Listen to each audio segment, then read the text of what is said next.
Spring has sprung, and life is returning.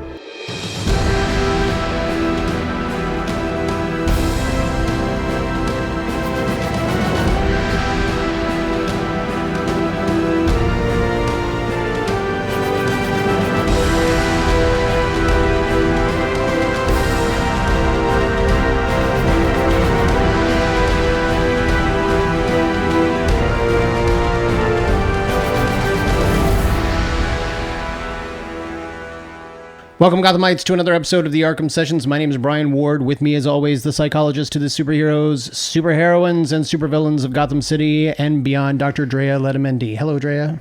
Hi, Brian. How are you holding up in this pandemic world? I'm doing okay. I'm learning that I'm fluctuating between feeling energetic and feeling generally motivated, and then I have moments where I just kind of feel a slump, lack of motivation, can't focus, can't get my work done. All day, every day on Zoom calls will do that to you. I've had a number of Zoom calls already, and it's not even noon. So yeah, this experience is an adjustment. I think most of us are just now figuring out what the adjustment means for them. They're creating routines, they're scheduling their various work meetings in the best way they can, but we are dealing with a lot of changes just in terms of how our brains and bodies are functioning. We're not wired for this amount of digital interfacing and the lack of proximal relationships and this amount of social distancing. Right. So it's something that I think a lot of people are adjusting to, and it's going to be a long-term adjustment. So when I say that, I mean, in the beginning, we were unsure if we would be in this situation for a couple of weeks, maybe a month, and now we're looking at a longer-term experience. Yeah. So what that means is that as we settle in and adjust to these changes and these transitions, to think about it in the long term. This is going to be a situation we're going to be in for a while. Right. And you were making videos for UCLA that talked to students and faculty and staff about how to make adjustments, and it provided information for UCLA students on how to get treatment for things they may have otherwise gone to physical buildings and rooms for. Yeah, everything is virtual now. So. Something that you mentioned in one of those videos, though, was really interesting to me, and I think it applies to every one of our listeners. The fact that you don't just have isolation as a problem, but in some cases, people are feeling overcrowded, and you don't think about that when you think of isolation and quote unquote quarantine. But the idea that so many of our listeners are now stuck at home with large families or extended families or roommates that they are spending 24/7 with, or at least 22 or 23/7 with, and we don't normally have that. So now suddenly people are feeling crowded in a space where others would think of themselves as isolated. Well, we think about the different ways in which we've coped with stress before. Maybe we would go out with friends in the evening. Maybe you'd go to a restaurant or bar. Maybe you'd go somewhere quiet and read a book. Now we're really confined to limited spaces, and we're interacting with the same people. Yeah. And I do want to name, like, for some people, they feel very lonely right now. They're self-isolating or self-quarantining just on their own or with one other person, and it feels very detached for them. And they may feel like they miss a lot of people in their lives. And then there are folks that may feel, like you said, crowded. The things that they're typically doing, they may have to share computers and technology. Like you and I have to share our Wi-Fi. Yeah. So if I'm on a Zoom call, that may mean that impacts your schedule. We kind of have to coordinate and schedule these things together. It doesn't mean that it feels crowded, but imagine if you have several people in a household managing these different responsibilities, the work lifestyle. Maybe folks are parenting, and so their children are taking their courses from home. They're also on Zoom. So just the different adjustments to numerous people in the household, and all of those people having to continue to, I guess, sustain their existing schedules, whether it's work or school. And there you have just a number of different variables that just create a sense of crowdedness and a sense of shared resources. So I think it depends for different people what that situation could be. But one of the things that I've been talking about a lot on our sessions, either in one-on-one counseling with students or in larger trainings and workshops, is the management of the different types of stress we might be feeling. This ongoing chronic stress refers to this deep apprehension about what's going on and just existing in a global crisis. And many of us have never experienced that before. Yeah. And the other types of stress are more of the day-to-day stressors, like the disruption that occurs from, a change in the career, or going from full-time to part-time, losing a job. Like those are serious disruptions, but those things kind of happen and come and go. And we're managing then the acute stressors that happen, as well as the chronic stress that we're experiencing, all at the same time. So it's a lot. Even if if we believe that we're not stressed and we're supported by the basic things that we have, food, shelter, companionship, but we still kind of feel out of sorts, it's because there's this existing heaviness, this kind of what if question we all have about when this will all end. All right. Well, hopefully this episode and future episodes and past episodes give people an opportunity to sort of take themselves away from those stressors. We do want to give a couple of shout outs in general to some people that and groups and organizations that have been struggling significantly during this pandemic.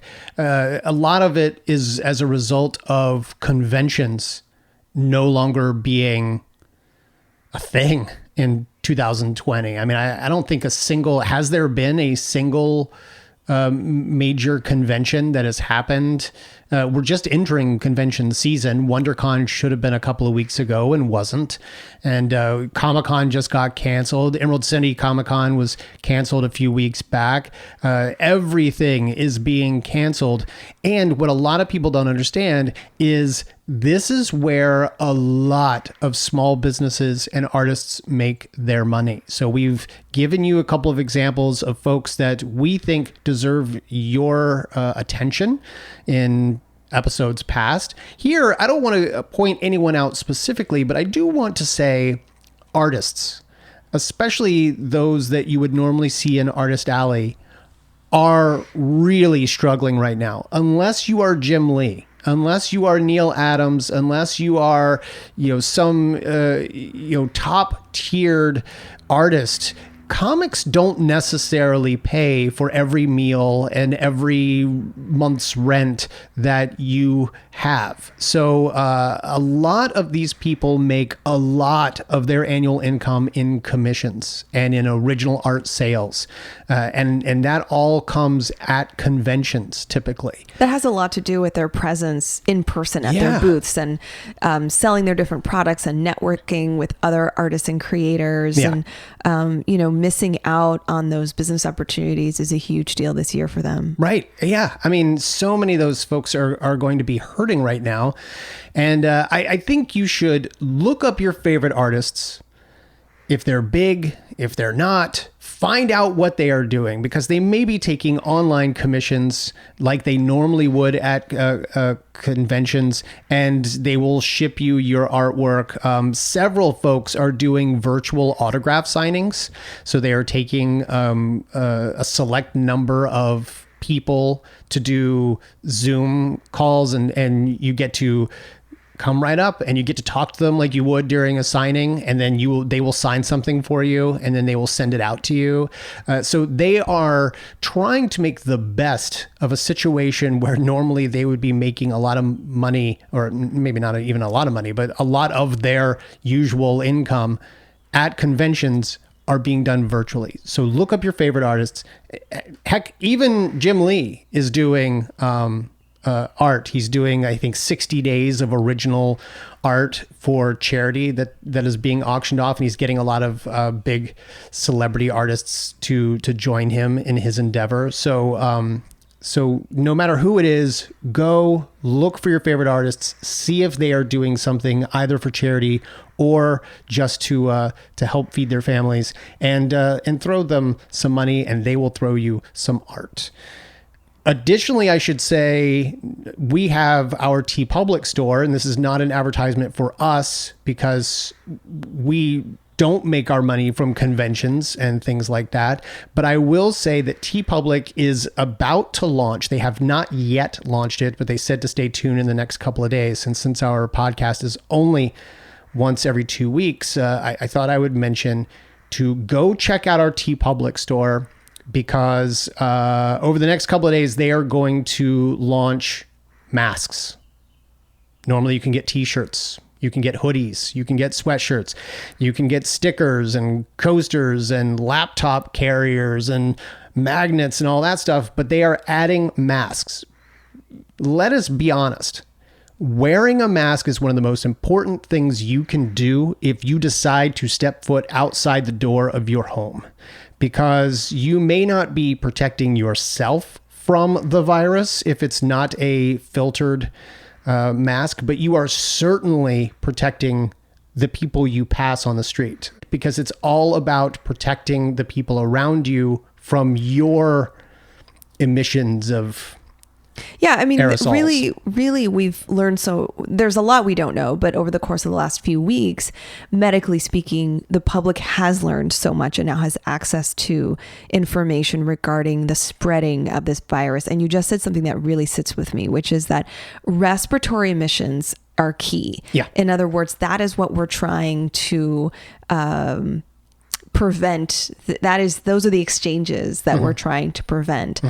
Yes, we're trying to prevent touching each other, and that was well received by the public. We understand now what social distancing means. This is the next phase or the next level of, I think, of prevention and response that folks are having more difficulty with. This idea of respiratory emissions. This concept seems to be harder for people to grasp, and this is not really a judgment call from me. It's just what I'm observing in terms of how many people are actually wearing masks when I leave the house. Yeah. And I don't know that it's about, I wonder if this is about misconceptions. I wonder if this is about refusal to abide or comply with this new guideline. But I feel like, and maybe some of these people have tested positive for the antibodies, sure, and they just feel like, well, I don't need a mask, but just for the person next to you's, peace of mind, wear the mask anyway. Well, and on this show, we're not medical experts, but No. I agree with what you're saying in just in terms of the advice and guidelines we've been given through the CDC and through our public figures as far as who's advising us from the medical community. So, really cool idea though that TeePublic now has masks. Does this mean I can order a mask that has my face on it? Yes, potentially. You can upload your own designs and launch your own store, or you can go to like the Arkham Session store and you can get any one of our designs that are already up there. That's really what I meant. I wasn't implying I would get one of my own face, but that I would get one of the Arkham Sessions, which happens to have you and me and a bunch of other characters on it. Yeah. I don't remember. I don't think we don't have a shirt design up there at this moment that have you and me on them. Maybe we'll put them on there so that you can wear us on your face. I don't know, but you can certainly get our logo. You can get Batman. You can get the Batmobile. You can get any of the designs we have put up there as facial masks. And so yeah. So maybe we can buy a few. We'll check it out, and maybe we can send them out to folks. Yeah, maybe we'll see how that goes. But just so you know, for every mask they sell, they are donating a medical mask through an organization that they are working with. So this isn't just giving money to TeePublic or tossing us a couple of dollars for a mask. It's helping those who do need medically fit masks by, basically giving T Public this money to do that. So thank you, T Public, for doing that. I want to talk about episode 10 of Doom Patrol. Episode 10, Drea. That means we've only got a handful left until we move on to another topic. And you know what that topic is. I don't know what that topic is. You know why? We still have a poll up.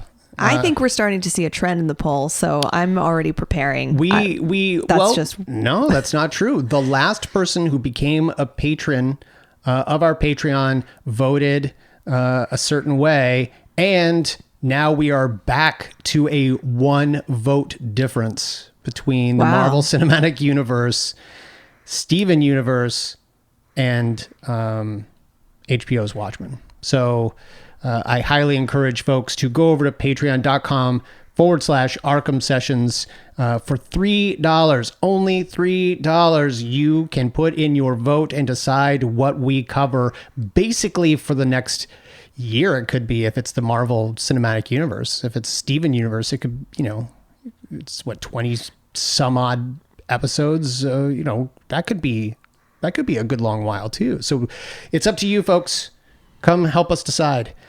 But I want to talk about episode 10 of Doom Patrol. This is Hair Patrol, and it might be the most disgusting episode have ever watched. I did not like this episode. This episode of the podcast, I'm going to be very interested to hear what you bring to the table because, as folks may not know, we don't really discuss our topics before we go into covering the show. Like, I really don't know what you bring to each episode, but you've never let us down. I'm very curious to see what you bring to this episode because as I was watching it, I was just noticing Easter egg after Easter egg of new characters being introduced, new characters being teased, new plot lines that may or may not come into play as they relate to the Doom Patrol comics. So I was almost like, oh my, this is going to turn into an episode of Geek History Lesson by our friends Jason Inman and Ashley Victoria Robinson, where we just basically educate you on all of these Easter eggs. So I'm very curious to see what you bring as we talk about Hair Patrol, where we are introduced to, really, he might be the most disgusting of villains we've ever encountered, and that's Beard Hunter.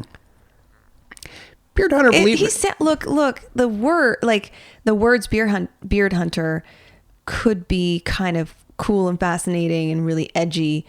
Let me for the record say right now, during this coronavirus pandemic, I like beards. I am not repulsed by beards. Right. I like the feeling of beards.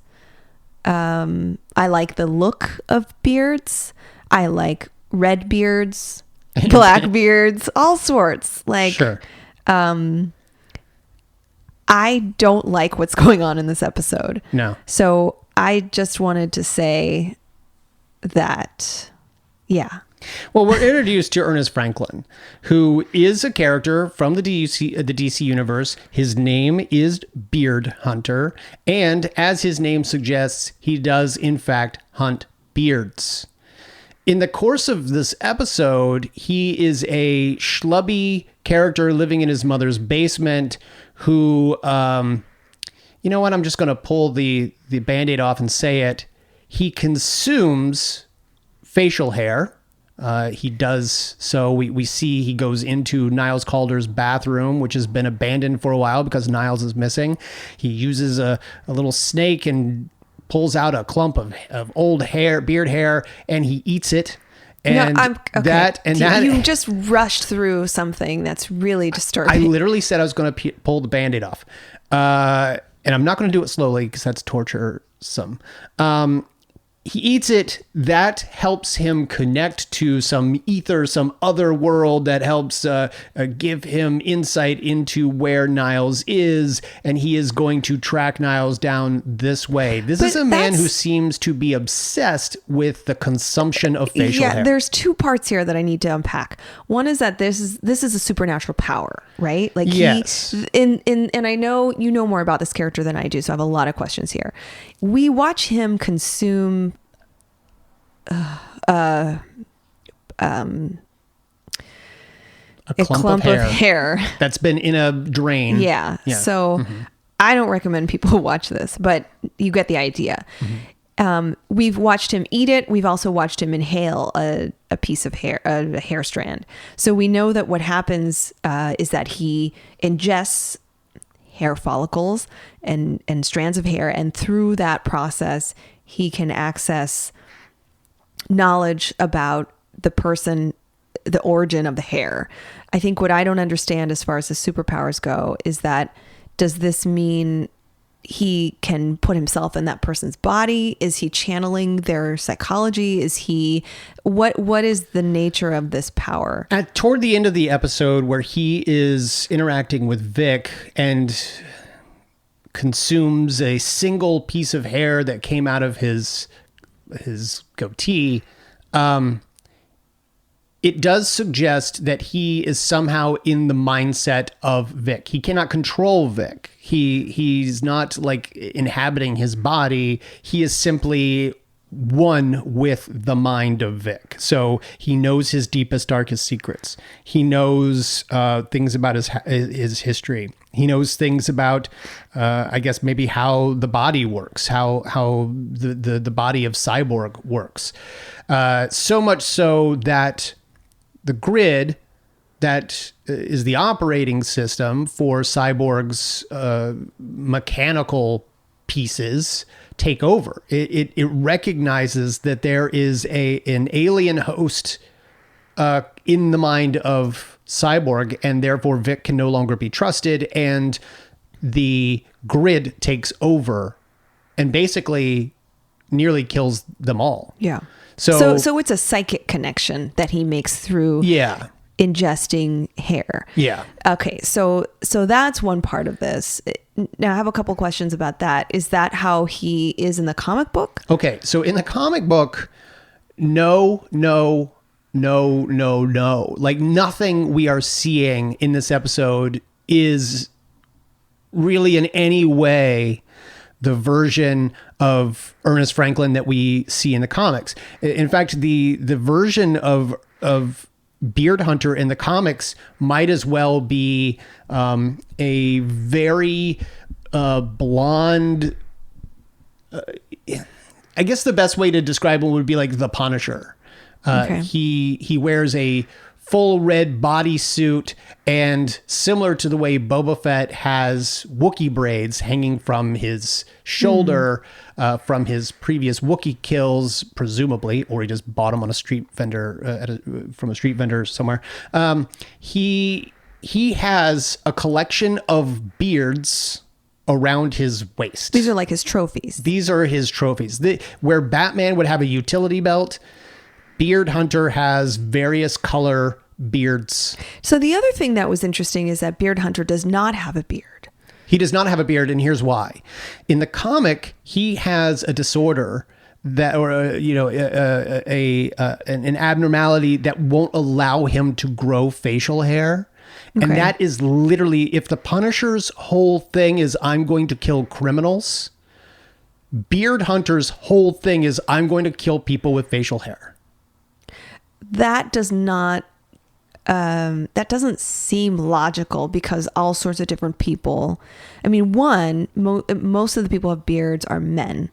Mm-hmm. And so that's already his very whole gendered specific thing. And the other thing is that, what is so bad about having facial hair? Why is that if you can't have it, crime? If you can't have it, you got deep jealousy over those who do.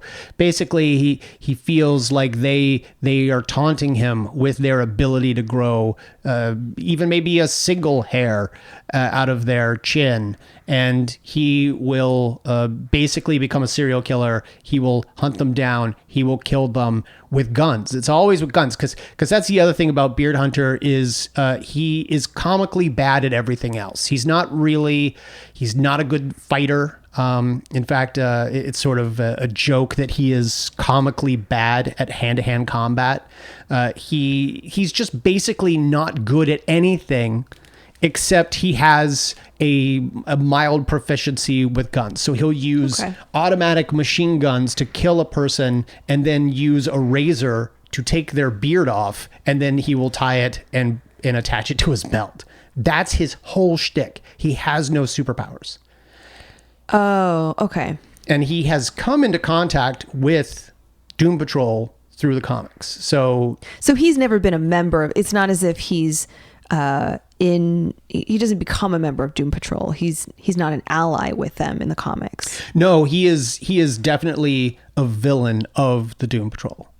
Okay. So he is not someone in this episode. He is presented as someone who could potentially be an ally-ish, in that he was brought in by the Bureau of Normalcy, and he is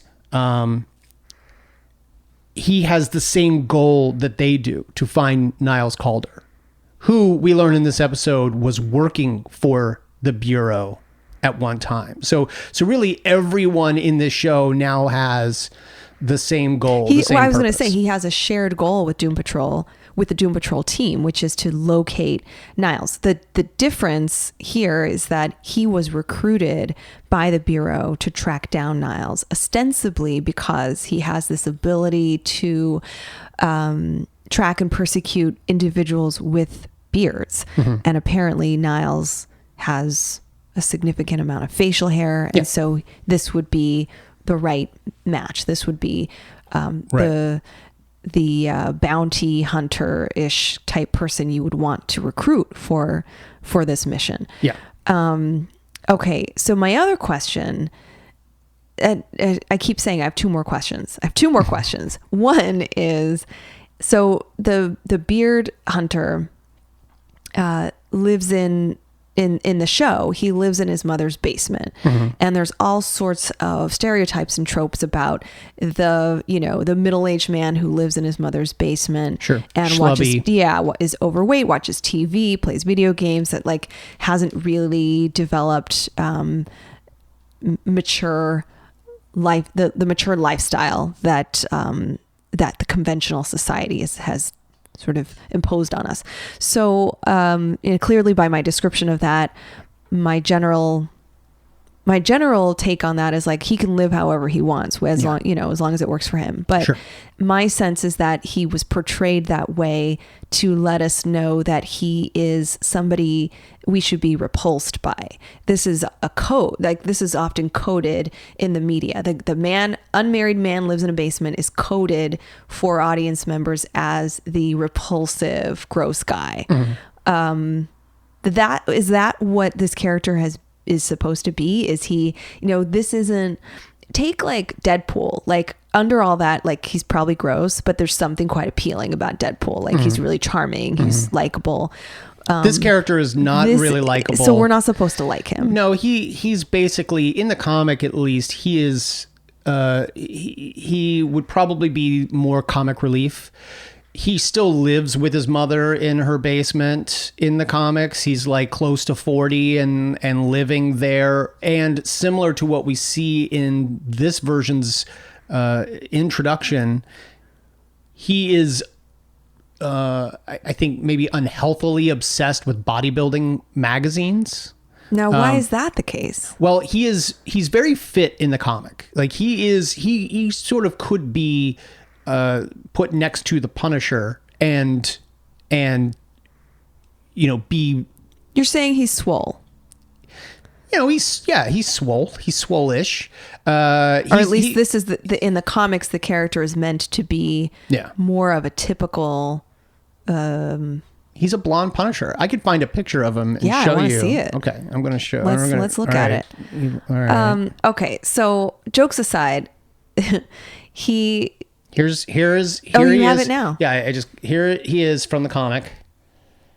I like this. Yeah, he's swole. He's and you see what is it? He's carrying a razor, and you see he's got the little beards on his belt. Wait, go back up to his face. Oh, and I said Punisher. He's actually got a skull on his chest. I forgot about the skull on his chest. Yeah, with a beard. Yeah. So he's got kind of a military cut, very, very close shave. No hair, facial hair. Yeah. He's carrying a razor. Yeah. I like him in the comics. Yeah. Going back to the character on the show, I do not like what I'm seeing here. And I'm not really basing that so much on his physical appearance. Yes. He has habits and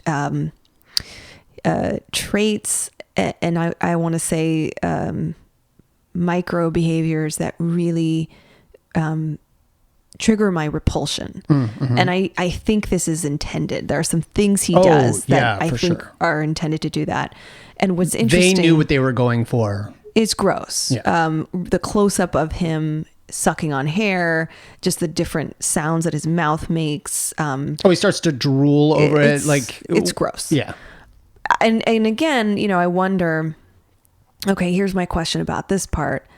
Now I know in the comics he doesn't ingest the hair, but and now I'm realizing why you made so many reactive sounds as he was doing all this, because that's not what you expected him to do.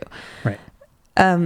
He has, now I remember asking you while we were watching the show, he seems to like, when he discovers hair, like facial hair, Yeah. there's a physical response that to me looks like arousal. And so I'm trying to understand, is this a fetish? Is he aroused and sexually energized by hair?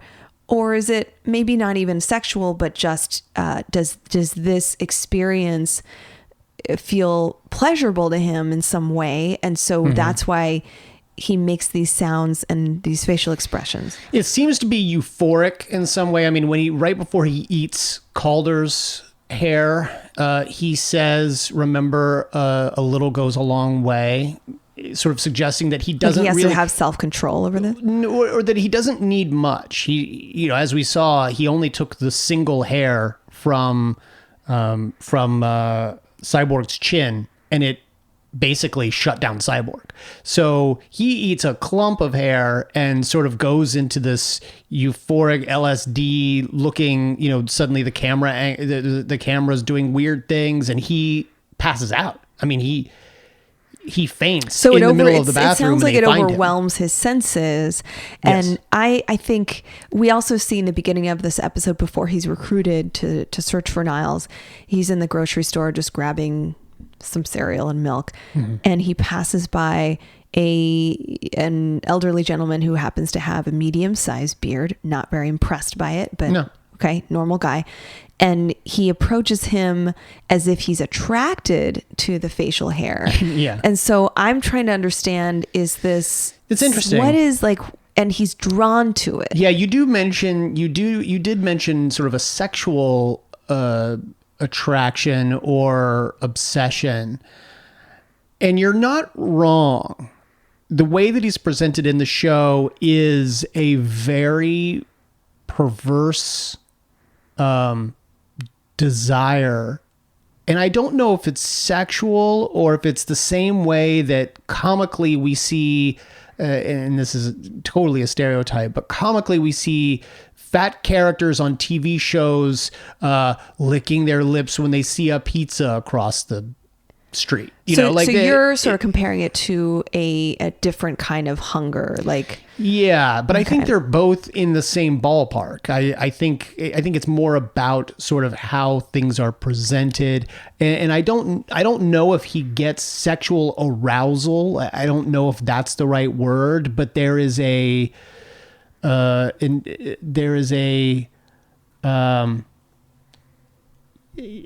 mean, maybe there's a need there. There is an arousal there. I think what you just described, now that I know his history, because let me just be honest, like this show, Doom Patrol does not give you a lot of exposition through history and conversation. Like sometimes it just jumps into a thing and introduces characters very abruptly and introduces their personalities and psychology very abruptly. And so you just have to kind of add things together. Yeah. Now that you told me about him as essentially as a killer, I can understand this and relate it to serial killers who, not the ones who do combine sexual arousal and murder, but the ones who simply feel the sense of gratification when they murder. Yeah. So it's almost like this impulse or unmet need that they carry with them. And so my sense is that the beard, it's not so much the facial hair that he's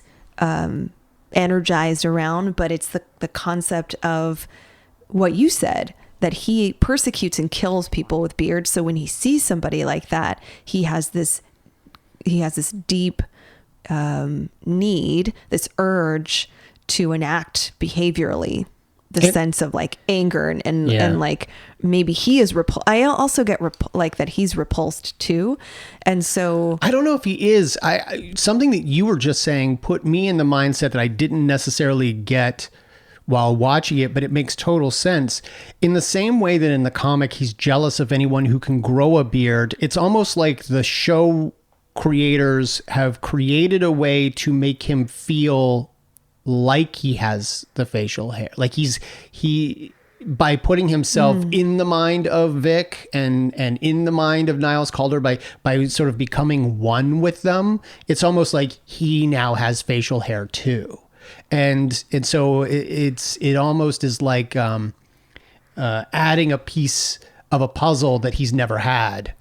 And I could be wrong about that, but it's almost like it's presented as if he feels in some way more complete, or he's... it's like somebody, I like what you said about hunger, someone feeling full. Yeah. Like he feels... And maybe serial killers fulfilled. are the same way, where, I'm going to go after this person who has this thing that I covet, and I've always coveted, and I've always felt like I've not had it, or, whatever. Like maybe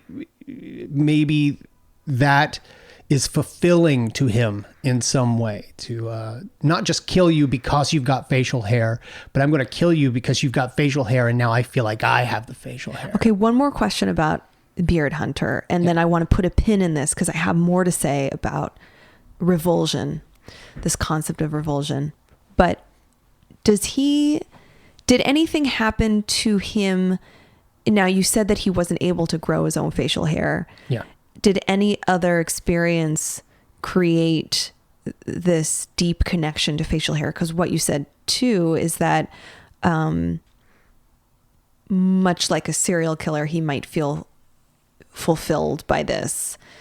And when we talk about serial killers, as we often do, we explore the idea that this isn't something they wake up and want to do. There's usually a long history of violence. I think his long history is that he was born with an abnormality. Okay. And his whole life. So to your baby-faced. knowledge, someone with a beard didn't cause him trauma or not that I'm ever, anything like that. Yeah. Okay. Not that I've ever been.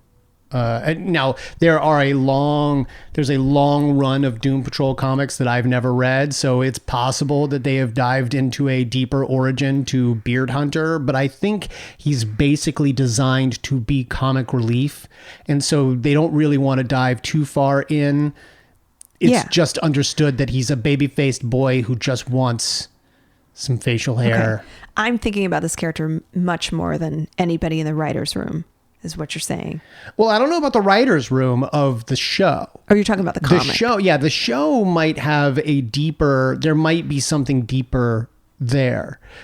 We didn't really get much of him in the show. We simply got comical, schlubby guy in his mom's basement, yells up at her when she yells down to him to do something with his life. He's got he has a muscle bound imagery all around him downstairs. He's playing video games. He goes to the grocery store. He gets recruited by the Bureau of Normalcy, and we then see him in another comical montage get suited up, where he's looking for his throwing stars and he's picking up his brass knuckles. That part was interesting because I, at that point, had already made assumptions that his grandiosity and his sense of importance was imagined, but seeing that he actually has weapons and he has a utility belt, like Well, this is I know a something- lot of people with grandiosity that's imagined who have weapons. Well, I they think bought what off of QVC. let me be more clear that he actually has gone out and Yeah. and tracked down the Bureau people with seems to beards. know who he is. Yeah. Yes. So, okay, putting a pin in that for now. Another thing is happening in this episode related to hair that has very little to do with Beard Hunter, but is essentially a flashback of Niles while he was working for the Bureau of normalcy. Yeah. And I paused because then it becomes the Bureau of Oddity, and I can't remember which one he's a part of, but his participation in the Bureau wasn't to track and persecute and eliminate individuals who were different and unique, but to locate them. I mean, this is very similar. And study them. He was a scientist. It's a little bit like X-Men, but it's not so much to train them and to make them better, but to identify them, locate them, and understand them more. So to study them. The ethics of his experiments and his science are still unclear to us, but this episode had us join his journey of going out into the snowy wilderness with a partner, experiencing an attack of what appeared to be like just regular wolves, and then he encounters this beast. This beast is a supernatural looking beast, like larger than any bear or elk or moose or whatever it was supposed to be a combination of. Yeah, but it's like a humanoid elk or moose. Like, it's got like the head of like an elk, but the body of like a bear. Yeah, or something like- bipedal animal. It was like sort a of polar weird. bear. Sort of. So his partner is mauled by a wolf, and he's saved, or he's Presumed dead. yes. His partner's Niles is presumed dead. No. The partner is presumed dead because he was eaten. He was basically eaten by this pack of wolves. Right. You're right. Niles is told to run. He runs. He doesn't try to save the other guy because he's clearly not a warrior. He is a scientist. Right. He bolts. He runs, trips, falls, has a compound fracture. Bone is sticking up through his leg. And he passes out just as this beast is coming toward him. So most of this story is centered around this relationship he has with this other humanoid that I'm not even sure how to describe her, and I'll let you do that. Neanderthal. She's presented as a Neanderthal. She is covered head to toe in hair, very feminine features, but has sort of a beard, and dressed in fur. And covered in hair. And covered in body hair, but dressed in fur. Can't speak his language. Communicates in grunts. She is essentially, and she has a heavy brow, so she is very much Neanderthal. Right. The antecedent, presumably the antecedent to, our evolved. Oh, interesting. So sense. you got Niles, who is at the upper echelon of evolution. He is smart. He is, he's learned. He is a scientist. And then you've got dumb as a rock. Well, presumably, like, I think that's how this starts. Yeah. The concept that he's discovered, and he treats her like a beast. Like, he's initially in their first encounter, he's convinced that she will kill him. Well, I've got some audio of that. It's not their first encounter that I have audio of, but I do have a moment because she sort of treats him like a prisoner. Mm-hmm. He's tied up. She has mended his wounds, but she is not. She's basically not letting him get away. And there's a moment where he sort of blows up at her, and I've got that. Let's take a listen. My people would love to see you. They take great care of you.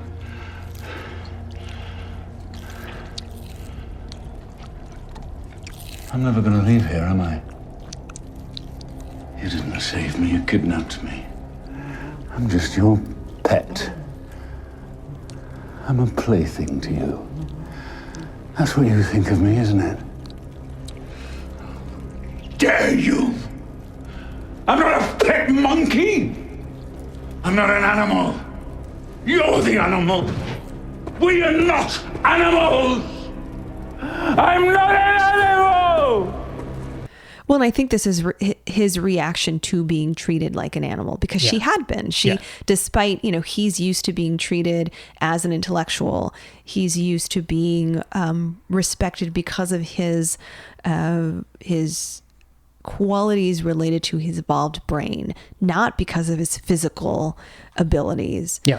And she is treating him like something she's caught, like a wild beast that she's caught, and he's never had that experience before. I think there's also an interesting power dynamic, because again, this is first presented to us as like, oh, here's this, savage, less evolved Neanderthal type female being that's keeping him prisoner. And I think initially we're supposed to see them, we're supposed to understand in this duality that he's the more evolved human. And then as this unfolds, we're seeing that the power dynamic has us thinking very differently. She actually has more power than he does. He's injured. He's not able to communicate properly. She has the resources. There's one moment where she sees that he's trying to get warm by the fire, and she puts the fire out. And I think, as hard as that was, she puts the fire out because he grabs a piece of fur to cover himself up, and she freaks out, takes it from him, and uses it to extinguish the fire. But I think that was a power move. That was to establish, like, let's remind you. Okay, I see you want that thing, but let's remind you that I am in control here. Yeah. And as this unfolds, I didn't know where this was going, but as it unfolds, he begins to understand her sensibilities. He begins to understand her survival expertise, and he realizes that she's actually quite intelligent when it comes to her relationship with the environment and the landscape, and he is actually the vulnerable one intellectually. Yeah. And that, I mean, they spend a lot of time together. My understanding, it's several years that the two of them form a bond, communicate. They learn how to communicate with one another, and they form a romantic sexual relationship with one another, which was not what I expected, not where I expected this to go. That was kind of bizarre. And as I understand it, also intended to make us feel, I don't think we were supposed to feel the level of revulsion based on some of the other scenes with Beard Hunter. Oh, no. It was always supposed to be it was supposed to be the opposite, I think, where you feel repulsed by him eating hair because it's disgusting. It's wet, it's matted, it's come out of a drain. But on her, Niles comes right out and says, "You're remarkable." And he removes the clothes so that he can feel more of the hair. It is a beautiful thing in this scene. It's supposed to be, maybe not to you. It was supposed to be a beautiful scene of passion, and not the repulsion that you were getting. Well, I liked it. I liked that direction, and I really felt, like a sense of appreciating Niles.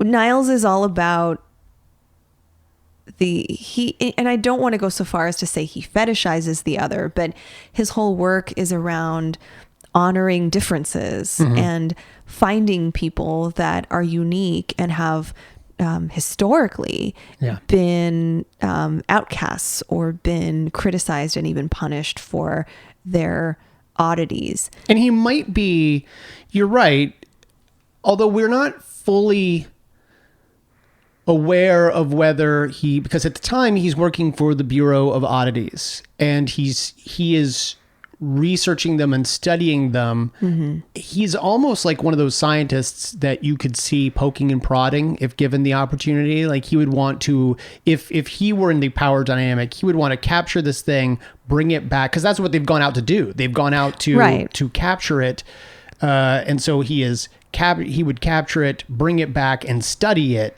But instead, now that the power dynamic has shifted, he finds himself falling in love with it. I mean, two things. I feel like you're right. He's not objectifying her the way he might in his studies. But I also feel like this is some form of othering. Like couldn't help but feel a sense of like, I don't mean to be so graphic here, but like he's so fascinated with her and he finds her so remarkable that now he wants to feel her in all sorts of different ways, right. outside and in. Yeah. I don't know. I can't help feel that there's a sense of fetishizing her and othering her. And I can admit that at the same time, I felt it was very compassionate and authentic. I didn't feel like he was objectifying her. And I also want to say that it was very consensual in that she also clearly felt connected to him. And in the beginning, she disliked him. She was rather punishing toward him. And she grew to understand him as the more hair he grew. You know, she's like, you can grow hair. Like, now I like you. Yeah. But I think that was kind of somewhat romantic as well, to see her develop feelings for him and her to receive that kind of romantic gesture that he was offering to her.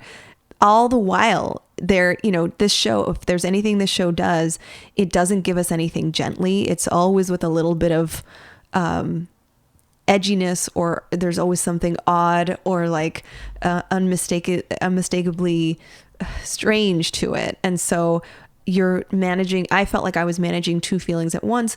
One was feeling romantic, like this was a romantic moment when they were coupling, but then also that she did look like an animal. And so there was that sense of, this is taboo, or this is... Well, you hadn't spent months and years with her by this point. Like, that's the other thing. That is the whole point of this. Is he had evolved, his feelings evolved from fascination to genuine affection, so much so that by the end, when it turns out that his partner was not killed and his partner has tracked him down and knows that he's alive and that he's been shacking up with her, he wants Niles to take him back to their lair. Niles instead tricks him, walks him across ice that he knows to be thin. The man falls through and drowns in this icy cold water.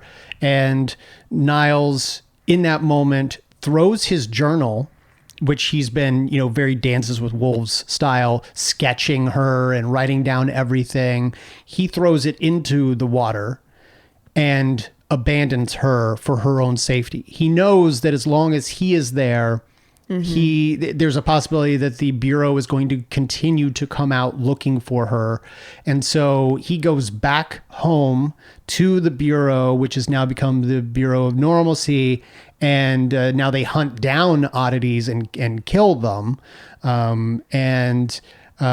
He tells them that there is no creature. He's lived out there for years now at this point, and there is no mythical creature that they're after in order to protect her. So you could say that his genuine affection for her and deep desire to keep her protected has led him to this point. So much so that later, toward the end of the episode, we see that he is sort of in the ether with Mr. Nobody, and Mr. Nobody is fascinated by this girl, wants to know her, wants to know where she is, because he's experiencing Niles's memories, and he wants to know where she's been kept. Niles has a really interesting response. This fatherly figure, this nurturing figure that has been taking care of the Doom Patrol up to this point, has a really interesting response. Here it is. Tell me! Think about what will happen to them if you don't. No. No. I don't care what you do to them. I will never give you the satisfaction of breaking me. And that's the Niles Calder that I know. So Niles is a completely different character than we have sort of been led to believe. It's been teased that he has a darker side, but it turns out that he doesn't care if you hurt those he's been protecting all this time and nurturing all this time. If it means you breaking down his own will and finding this woman creature person that he fell in love with and has been protecting for over 100 years. Because let's remember, at one point in their montage of time, we see that it's 1915, 17. Yeah, and that predates. We're talking World War One, right around World War One. So Niles transcends the normal lifespan of a human. Like, he's not, and we don't know why. Okay. Like we already know that he attacked. He basically is the origin of Mr. Nobody post World War II. Mm-hmm. And we know that he goes as far back as 1915, and even then he wasn't a young man. So we are learning more and more about his longevity of life, and it's sort of suggested, and I may have misunderstood, but it was almost suggested that he has willed himself to live this long to protect her. Like, as long as I'm alive, no one will be able to get to her. Now, maybe that's entirely untrue. In the comics, I will say Niles Calder has an obsession with, being immortal, like long life. Oh, I thought you were going to say something else. Does he, so is this woman creature in the comics? Okay, so here is something I don't know, because we don't get her name. We never find out what her name is. So maybe. My instant reaction was that she is Dorothy Spinner. Dorothy Spinner is a character from the comics who has ape-like features, like a Neanderthal-like face, and she has hair over her body, but she wears a dress, like she's almost like a baby doll-esque dress, and pigtails and whatever, but just a very ape-like figure, like a Planet of the Apes kind of. Yeah, maybe not character. As drastic. I mean, it depends based on who's drawing her, okay. but she is hairy and she's got an ape-like face. And here's the other thing. So we didn't talk about the fact that the elk beast figure seems to be conjured by her. She has the ability to conjure. That's Dorothy Spinner's power. She manifests imaginary friends. So in the same way that, say, Crazy Jane has all these personalities that could be manifested at any given time, this girl has the ability to take horrific imaginary creatures and make them real. Well, in the way that the show unfolded, it is much like a spirit animal that she's conjured this beast to... well, when it was first conjured around Niles, it was to terrify him or stun him into passing out. Or to defend her from the people who had guns, yes. But it's clear that there's a partnership or a relationship with it. It's not I don't see that beast as an alter, like another version of her. But correct. And this is like another a manifestation. Entity. Yes. So here's the question that I have. Either she is Dorothy Spinner, which doesn't seem entirely likely to me. Maybe the producers decided to tip the hat, except the very end of the show, Beard Hunter is attracted to Niles's, he is being drawn to Niles through having eaten his beard. Stop saying that. He goes down the windy steps and he ends up in a tunnel where he comes across the elk creature, and B, a almost jigsaw puppet from Saw version of Niles Calder. Like it's a speaking doll that has like sort of been sewn together and, you know, but speaks. I don't know if the woman we saw is Dorothy Spinner, or if Niles has Dorothy Spinner somewhere down here and she is hidden from the world but creating these figures, because they have sex in the cave. It is very possible they are suggesting that that woman was Dorothy Spinner's mother. Okay. So I don't know. So we're in a little bit of a rabbit hole, but I want to pull us out. Yeah. And We might find out in the next episode, though. Sure. So needless to say, you know, this is in my mind more of a typical episode in that you have two concurrent stories, kind of somewhat related. Clearly hair was a big deal for this episode. That was like the foundational theme. But what of course I'm going to pick up on some things that are meaningful from the perspective of psychology. And I felt like...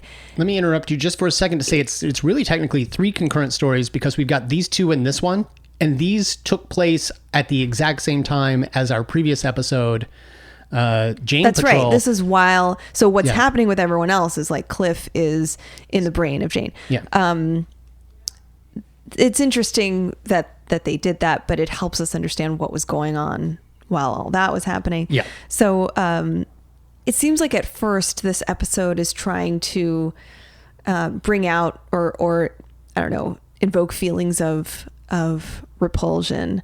But there's also the other side of this, which seems like an opposite emotion or feeling, which is euphoria. You mentioned the word euphoria, and I think, you know, I've been saying the word fetish, and I think euphoria might be a better capturing of this, because euphoria is a broader term. Fetish can almost be too narrow, I feel like. Yeah. But the concept of the concepts of disgust versus appeal, like pleasure versus revulsion. The reality is that these two experiences are not too detached in our brains, that those are closely linked in terms of our circuitry and in terms of the associations we have. So I'm going to get a little bit gross for a second, but think about where, if you have an intimate relationship with someone, where the parts of the body you're exploring and how close those parts are to things and secretions and parts, I almost said holes, that where some disgusting things happen. Okay. And so that's the human body. That's the nature of things and how it works. But what's interesting is that there is an area of psychology that does explore the relationship or associations between what's typically unpleasant and what brings pleasure. And that literature essentially explores fetishes, of course, because a lot of fetishes can seem bizarre to people. When I say fetish, what is the most common thing you can think of? What's your association with a fetish? Oh, like leather. Like a body part. Yeah. Feet. Yeah, leather. Feet. So typically, There's that guy with his car. there is that guy with a car. So yeah, there's that one episode of like my addiction or whatever. Apparently, there is a some sort of fetish where people eat their own hair. Yeah. I don't think they're getting the same thing this guy's getting. No, out of it. it's a little bit different. But when we think about a fetish, generally it's an erotic attachment to an inanimate object or a sexual part of the body. And research shows that the majority of fetishes are about a part of the body that are considered, I want to say, asexual, like not a part of the body that typically produces arousal, but for some people it does. Now, what's interesting is that these themes come up in this episode a number of times, and I do feel like, you mentioned feet as the most common I don't know, something that I guess came I to said leather mind. first. Yeah. You thought of leather, you think of feet. I think BDSM is a fetish, right? Like that's considered a fetish. It's a lifestyle, but Oh. yeah, Okay. it can be. And again, in I think a fetish, the concept of a fetish might be a narrow definition for the things we're talking about. But I did want to mention that too, because what typically, I want to say for most people, feet and things that we would find asexual or not sexual, some people do find arousing. Yes. And when we look at the biology of how arousal works, what we've discovered, or what the field has discovered, is that sexual arousal does reduce revulsion. And that makes sense in an evolutionary, with using evolutionary logic, because if we're supposed to procreate, and the way that works is that we have to get rather close to other parts of the body that might create disgust in some people. And I say in some people because we've actually built an ability to associate some of these concepts and areas of the body that create revulsion and actually convert that to arousal. So I think what I'm trying to say in shorthand, if I were to rephrase that, I'd say, it's all kind of in the mind of the beholder. Right. Like something Yeah. that's disgusting is really a concept of interpretation. Sure. And that we actually have the ability to turn around those feelings, and the body biologically has the ability through arousal to dampen feelings of disgust. And I actually find that to be quite interesting. Now looking at Beard Hunter, he even says that he says that sometimes he's referred to as a paganophile. Now, am I saying that right? Let's check it out. Pogonophile. Clearly, this is not a word that I've used a lot. Yeah. And this is a paraphilia. So this means that, I mean, there's hundreds of these. This means a love or an obsession of something, and sometimes it's fetishized. That word means the love of beards. So pagana is apparently facial hair, and phile means obsession, love, potentially a fetish. And so that is... So it could be sexualized. Interesting. It's interesting that he says that in the show, because it means that others have taken his interesting occupation and characterizes him as somebody who's loving toward beards, obsessed with beards. Like that's interesting, because I couldn't tell if he was repulsed by it and wanted to exterminate. And again, I'm getting back to, these actually aren't opposites anymore. These are kind of connected now, that the relationship here is about, the fetishizing of something that typically one might find bizarre or different or othering to us, might then actually become appealing and fascinating, and then maybe even fetishized because of these feelings. So I'm in unpacking this and just kind of, I guess I'm trying to disentangle what I thought were opposite feelings, and I'm realizing there's much more connection there. Yeah. Going to Niles, I mean, first of all, I didn't think James Bond would look so good with so much facial hair. Like even all that gray, like he was basically looking like a mountain man. Sure. I was like, I'm into it. But he also, I thought, brought up for me those different, like the conversion of feelings. First, he was very, I would say he was in opposition with this woman. He did not like her. He found her to be potentially disgusting, and he then was able to reassociate his feelings toward her in a much different way. He was fascinated by her in the beginning, but then hated her when he felt like she was treating him like an animal. Like there was a weird, I guess it's not weird. He was insulted when he thought that he wasn't being given the respect of a human being. And then that converted to love and affection. I think so. As much so, and the same thing happened for me. As much as I was going through my own feelings of disgust, I mean, especially around the ingestion of hair, that just seems so disgusting to me. Now, I didn't form positive associations or feelings toward Beard Hunter, but certainly I think that was the point for me. I think that was the point of this episode, which was, let's challenge you with some ideas and concepts that bother you and make you disgusted, and let's kind of let's pull you further into feelings of understanding and maybe even feelings of empathy for these individuals. I would say this is one of the better episodes I've seen with Doom Patrol. Again, very bizarre, but really kind of provocative in a good way. Sure. I'm very interested to see where the whole Dorothy Spinner thing leads, because I definitely think that's what the kind of imaginary creatures that Beard Hunter encounters at the end come into play. Only a few more episodes. We've got a brand new patron to thank for this episode, Chris Tamara. Thank you very much for your contribution. You too can get a shout out on the Arkham Sessions by joining patreon.com/Arkham Sessions. A $5 monthly donation gets you a shout out on the show. And we've also got a few really cool things up for patrons only, like our blog where we've been posting. We've got like 3 comfort food recipes up there to help get you through this pandemic. If you can get out to the store and if you can find these ingredients.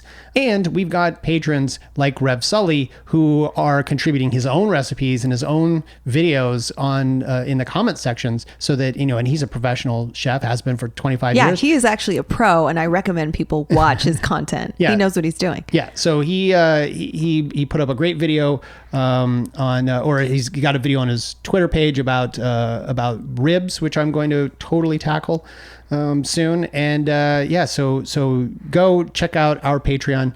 Lots of cool stuff there. So in just a few weeks, I will be doing a live conversation with Ted event. So I just wanted to quickly announce that this will be available to the public. Some folks know that several years ago I did a TEDx talk, and I've been invited back by TEDx through UCLA to do a version of a TED Talk, which is called Conversations with Ted. And essentially it's a public event. It will be a live conversation, and I'm currently putting together the topic, and I'm excited to get back onto the virtual TED stage. That'd be awesome. I'll have more information up on my socials, especially on Twitter. But for now, if you want to take note of it, the date is May 14th at 12 o'clock Pacific time. And I'll post the link soon on social media. Awesome. Until next time, why don't you tell folks where they can find you online? You can find me on Twitter at Arkham Asylum Doc, on Instagram, Arkham Asylum Doc, and my website, drdreaspsychology.com. And you can find me, I am at bward028 on Twitter. You can find us both at Arkham Sessions on Twitter. You can find me on Instagram at b_ward028. Go find us on Facebook. And as always, go find our friends over at Fanbase Press. Until next time, I'm Brian Ward. Pogo on the file. And I'm Dr. Drea Letamendi. And together we are the Arkham Sessions.